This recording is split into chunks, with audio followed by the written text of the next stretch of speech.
All right, so tell me if this sounds familiar. You're in B2B sales, right?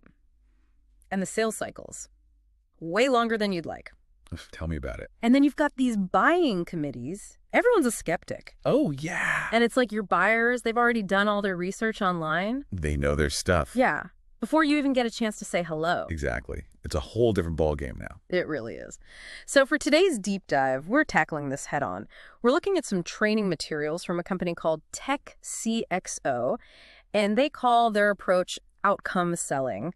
They really emphasize ditching that old school sales playbook. And I think what's really interesting here is that TechCXO, they get it. They understand that the B2B landscape has changed. A lot of the traditional sales training out there, it's just not cutting it anymore. So true. So what's their secret sauce? Well, it's this idea of outcome selling, and it's all about changing the conversation.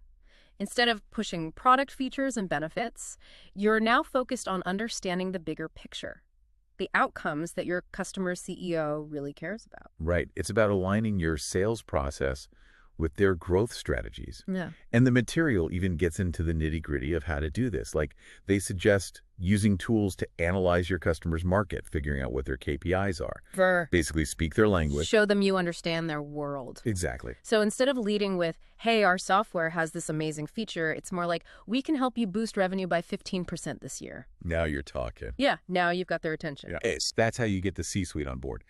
And here's what I find interesting. They don't just focus on the sales folks on the front lines. TechCXO, they're talking about getting the whole company in on this. Marketing, sales leadership, even the CEO. Everyone's got to be on the same page with this outcome selling mentality.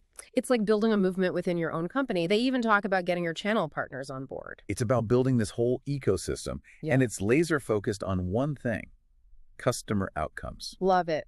Now, there's another point I want to hit. This idea of political navigation that TechCXO emphasizes.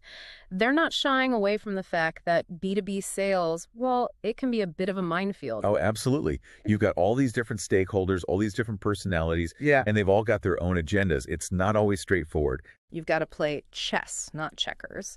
And the material actually lays out a really clear framework for navigating this. They talk about mapping out all those stakeholders, figuring out their motivations, what makes them tick, and then building those relationships in a way that makes sense. It's like you're building a coalition.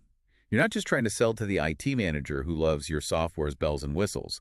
You need to win over the CFO who's laser focused on ROI and the CEO who wants to know how this fits into their grand 5-year plan. It's about understanding the whole playing field, not just your little corner of it.